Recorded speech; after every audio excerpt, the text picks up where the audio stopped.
ओम शांति। 26 अप्रैल 2021 के महावाक्य है, मीठे बच्चे, देवता बनना है तो अमृत पियो और पिलाओ। अमृत पीने वाले ही श्रेष्ठाचारी बनते हैं। आज का प्रश्न है, इस समय सतयुगी प्रजा किस आधार पर तैयार हो रही है? उत्तर है, जो इस ज्ञान से प्रभावित होते हैं, बहुत अच्छा कहते हैं, लेकिन पढ़ाई नहीं पढ़ते, मेहनत नहीं कर सकते, वह प्रजा बन जाते हैं। प्रभावित होना मानो प्रजा बनना। सूर्यवंशी राजा रानी बनने के लिए तो मेहनत चाहिए, पढ़ाई पर पूरा अटेंशन हो, याद करते और कराते रहे तो ऊंच पद मिल सकता है। गीत है, तूने रात गवाई शोके। ओम शांति। बच्चों ने गीत सुना कि हमारा जीवन हीरे जैसा था, अब कौड़ी जैसा हो पड़ा है। यह तो कॉमन बात है, छोटा बच्चा भी सहज समझ सकता है। बाबा बहुत सहज रीति से समझाते हैं, जो कोई छोटा बच्चा भी समझ सके। सत्यनारायण की कथा सुनाते हैं तो छोटे छोटे बच्चे भी बैठ जाते हैं, परंतु वह सत्संगों आदि में जो सुनाते हैं वह सब है कथाएं। कथा कोई ज्ञान नहीं है, बनी बनाई कहानियां हैं। गीता की कहानी, रामायण की कहानी भिन्न भिन्न शास्त्र है, जिनकी कहानियां बैठ सुनाते हैं वह सब है कथाएं। कहानियों से कोई फायदा होता है क्या? यह है सत्यनारायण की अर्थात नर से नारायण बनने की सच्ची कहानी। यह सुनने से तुम नर से नारायण बन जाएंगे। यह अमर कथा भी हुई। तुम निमंत्रण देते हो कि आओ अमर कथा तुमको सुनाएं, तो तुम अमर लोक में चले जाएंगे। तो भी कोई नहीं समझते, शास्त्रों की कहानी सुनते आते हैं, मिलता कुछ भी नहीं। जाएंगे लक्ष्मी नारायण के मंदिर में, चलो दर्शन करके आए, महात्मा का दर्शन कराएं। यह एक रस्म रिवाज चली आई है। ऋषि मुनि आदि जो होकर गए हैं उनको माथा टेकते आए हैं। पूछो, रचता और रचना की कहानी का पता है? तो कहेंगे नहीं, अभी तुम बच्चे समझते हो कि यह रचता और रचना की कहानी तो बहुत सहज है, अल्प और बे की कहानी है। भल प्रदर्शनी में जो आते हैं वे कहानी तो ठीक सुन लेते हैं, परंतु पवित्र नहीं बनते। समझते हैं यह विकारों में जाने की रस्म रिवाज भी अनादि है। मंदिर में देवताओं के आगे जाकर गाते हैं, आप सर्व संपूर्ण निर्विकारी हो, फिर बाहर आकर कहते हैं विकार में जाना तो अनादि है। इस बिगड़ दुनिया कैसे चलेगी? लक्ष्मी नारायण आदि को भी तो बच्चे थे ना, ऐसे कह देते हैं। तो ऐसा क्यों कहें? मनुष्य का लक़ब मर्तबा तो दे ना सके। देवताएं भी मनुष्य थे, कितने सुखी थे लक्ष्मी नारायण के राज्य में। तुम बच्चों को बाबा बहुत सहज बात बताते हैं। बरोबर यहाँ भारत में ही स्वर्ग था, लक्ष्मी नारायण का राज्य था, चित्र भी है। यह तो सब मानेंगे कि सतयुग में उन्हों का राज्य था, वहाँ कोई दुखी नहीं था, संपूर्ण निर्विकारी थे। उन्हों के मंदिर भी बड़े बड़े बने हुए थे। उन्हों को 5000 वर्ष हुए हैं, अभी वह नहीं है।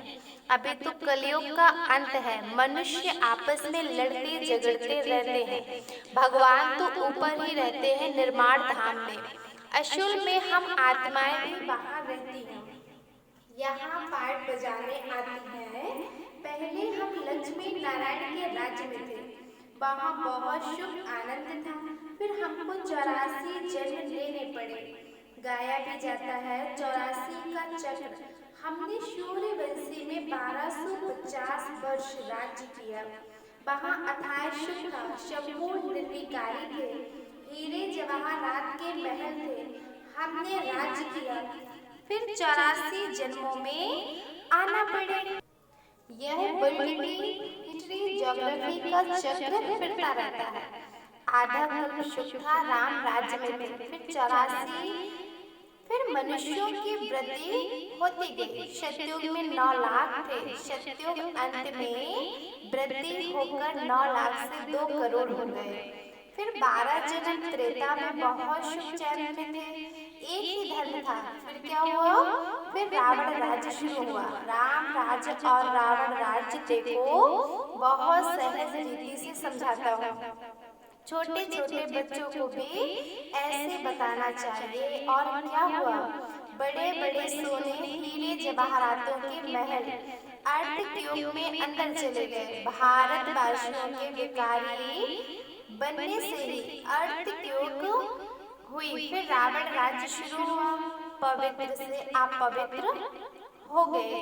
कहते भी है ना, सोने की लंका अंदर चली गई, कुछ तो बचा होगा ना, जिससे फिर मंदिर आदि बनाए होंगे। भक्ति मार्ग शुरू हुआ, मनुष्य विकारी होने लगे। फिर रावण राज्य चला तो आयु भी कम हो गई। हम निर्विकारी योगी से विकारी भोगी बन गए। यथा राजा रानी तथा प्रजा सब विकारी बन गई। यह कहानी कितनी सहज है, छोटी छोटी बच्चियां भी यह कहानी सुनाए तो बड़े बड़े आदमियों का मुंह नीचा हो जाए। आप अभी बाप बैठ सुनाते हैं, वही ज्ञान का सागर पतित पावन है। अच्छा, द्वापर में भोगी पतित बन गए, फिर और धर्म भी शुरू होते गए। अमृत का जो नशा था वो खल्लाश हो गया, लड़ाई झगड़े होने लगे। द्वापर से लेकर हम गिरे कलयुग में और फिर भिखारी बने, पत्थर की मूर्तियां बनाते रहे। हनुमान गणेश आदि की पत्थर बुद्धि होने लगे तो पत्थर की पूजा करने लगे। समझते थे कि भगवान तो पत्थर ठिक्कर में भी है। ऐसे करते करते भारत की यह हालत हो गई। अब फिर बाप कहते हैं विष छोड़ अमृत पीकर पवित्र बनो, और फिर रजाई लो। विष छोड़ो तो फिर मनुष्य से देवता बन जाएंगे, परंतु विष छोड़ते नहीं हैं। विष के लिए कितना मारते तंग करते। तब तो द्रौपदी ने पुकारा है ना, तुम समझते हो कि अमृत पीने बगैर हम देवता कैसे बनेंगे। सतयुग में तो रावण होता ही नहीं। बाप कहते हैं जब तक श्रेष्ठाचारी नहीं बनेंगे स्वर्ग में नहीं आ सकेंगे। जो श्रेष्ठाचारी थे वह अब भ्रष्टाचारी बने हैं। फिर अब अमृत पीकर श्रेष्ठाचारी बनाना है। बाप कहते हैं मामी कब याद करो, क्या गीता भूल गए हो। गीता रची मैंने, नाम डाल दिया कृष्ण का। इन लक्ष्मी नारायण को यह राजाई किसने दी? जरूर भगवान ने दी होगी। अगले जन्म में भगवान ने राजयोग सिखाया, नाम भी डाला है कृष्ण का। तो समझाने की प्रैक्टिस करनी चाहिए।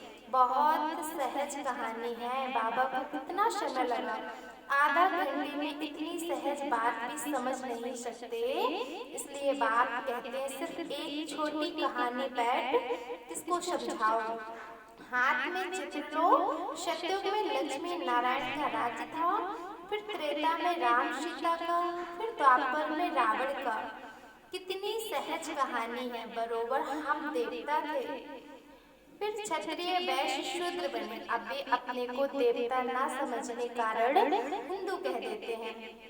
धर्म श्रेष्ठ कर्म श्रेष्ठ से धर्म भ्रष्ट कर्म भ्रष्ट बन पड़े हैं। ऐसी छोटी छोटी बच्चियां बैठ भाषण करें तो सारी सभा में हियर हियर हो जाए।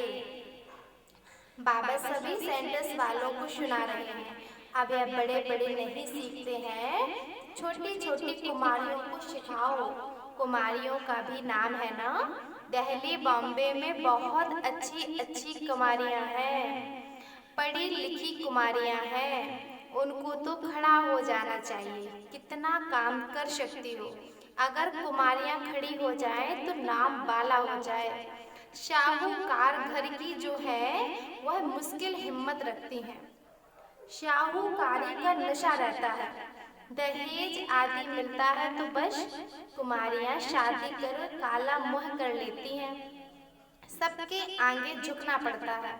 तो तो बाप कितना सहज समझाते हैं, परंतु पारस बुद्धि बनने का ख्याल ही नहीं आता। देखो, जो नहीं पढ़ते हैं वह भी आजकल MPMLA आदि बन गए हैं। पढ़ाई से तो क्या क्या बन जाते हैं। यह पढ़ाई तो बहुत सहज है, औरों को भी जाकर सिखाना चाहिए, परंतु श्रीमत पर चलते नहीं, पढ़ते नहीं। बहुत अच्छी अच्छी कुमारियां हैं, परंतु अपना ही नशा चढ़ा हुआ है। थोड़ा काम किया तो समझती हैं हमने बहुत काम किया है, अभी तो बहुत काम करना है। आजकल फैशन में ही कुमारियां रहती हैं, वहाँ तो नेचुरल श्रृंगार रहता है, यहाँ तो फिर आर्टिफिशियल श्रृंगार करती हैं। सिर्फ बाल बनाने में ही कितने पैसे देते हैं। यह माया का पाम फैल ऑफ माया रावण राज्य, फिर राइज ऑफ राम राज्य। अब राम राज्य स्थापन होता है, परंतु तुम मेहनत तो करो ना। तुम क्या बनेंगे अगर पढ़ेंगे नहीं तो जाकर पाए पैसे की प्रजा बनेंगे। आजकल के बड़े बड़े आदमी वहाँ की सब प्रजा में आ जाएगी। साहूकार लोग सिर्फ अच्छा अच्छा कह अपने धंधे में लग जाते हैं, बहुत अच्छा प्रभावित होते हैं, फिर क्या आखिरी में क्या होगा, वहाँ जाकर प्रजा बनेंगे। प्रभावित माना प्रजा, जो मेहनत करते हैं वह राम राज्य में आ जाएंगे। समझाने तो बहुत सहज है, इस कहानी के नशे में कोई रहे तो बेड़ा पार हो जाए। हम शांति धाम में जाएंगे, सुख धाम में आएंगे, बस याद करते करते रहना है, तभी ऊंच पद पाएंगे। अटेंशन पढ़ाई पर देना है।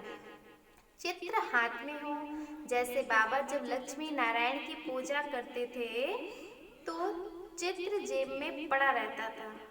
चित्र छोटे भी हैं, लॉकेट में भी हैं, उन पर समझाना है, यह है बाबा, उन द्वारा वर्षा मिल रहा है।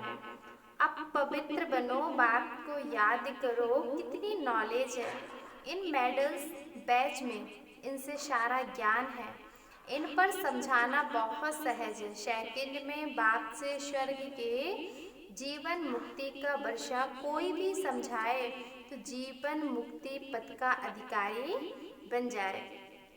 बाकी पढ़ाई अनुसार उच्च पद पाएंगे, स्वर्ग में तो आएंगे ना, पिछाड़ी में आएंगे तो सही। वृद्धि तो होनी ही है, देवी देवता धर्म ऊंच है, वह भी तो बनेंगे ना। प्रजा तो लाखों बनेगी, सूर्यवंशी बनने में मेहनत है। सर्विस करने वाले ही अच्छा पद पाएंगे, उनका नाम भी बाला है। कुमारिका है, जनक है, अच्छा सेंटर संभाल रही हैं, कोई खिटपिट नहीं है। बाप कहते भी हैं see no evil talk no evil, फिर भी ऐसी ऐसी बातें करते रहते हैं। ऐसे ऐसे क्या जाकर बनेंगे, इतनी सहज सर्विस भी नहीं करते। छोटी छोटी बच्चियां भी यह समझा सकती हैं, सुना सकती हैं। बंदर सेना भी मशहूर है, सीताएं जो रावण की जेल में फंसी हुई हैं, उन्हों को छुड़ाना है। कथाएं तो क्या क्या बना दी हैं, ऐसे ऐसे कोई भाषण करे, बाकी सिर्फ कहते हैं फलाना बहुत प्रभावित हुआ। पूछो तुम क्या बनना चाहते हो, सिर्फ दूसरों को कहेंगे इनका ज्ञान बहुत अच्छा है, खुद समझते कुछ भी नहीं, इससे क्या फायदा है। अच्छा, मीठे मीठे सिकिल दे बच्चों प्रति माता पिता बाप दादा का याद प्यार और गुड मॉर्निंग। रूहानी बाप की रूहानी बच्चों को नमस्ते। हम रूहानी बच्चों की रूहानी बाप दादा को याद प्यार और गुड मॉर्निंग। धारणा के लिए मुख्य सार है, पहला पॉइंट, पारस बुद्धि बनने के लिए पढ़ाई पर पूरा पूरा अटेंशन देना है, श्रीमत पर पढ़ना और पढ़ाना है। हद की शाहूकारी का नशा, फैशन आदि छोड़ इस बेहद सेवा में लग जाना है। दूसरा पॉइंट है hear no evil see no evil, कोई भी व्यर्थ बातें नहीं करनी है, किसी पर प्रभावित नहीं होना है, सबको सत्यनारायण की छोटी सी कहानी सुनानी है। आज का वरदान है, नॉलेज की लाइट माइट द्वारा अपने लक को जगाने वाले सदा सफलता मूर्त भव। जो बच्चे नॉलेज की लाइट और माइट से आदि मध्य अंत को जानकर पुरुषार्थ करते हैं, उन्हें सफलता अवश्य प्राप्त होती है। सफलता प्राप्त होना भी लक की निशानी है। नॉलेजफुल बनना ही लक को जगाने का साधन है। नॉलेज सिर्फ रचयिता और रचना की नहीं, लेकिन नॉलेजफुल अर्थात हर संकल्प, हर शब्द और हर कर्म में ज्ञान स्वरूप हो, तब सफलता मूर्त बनेंगे। अगर पुरुषार्थ सही होते हुए भी सफलता नहीं दिखाई देती, तो यही समझना चाहिए कि यह असफलता नहीं, परिपक्वता का साधन है। आज का स्लोगन है, न्यारे बनकर कर्म इंद्रियों से कर्म कराओ, तो कर्मातीत स्थिति का अनुभव सहज कर सकें। अच्छा, ओम शांति।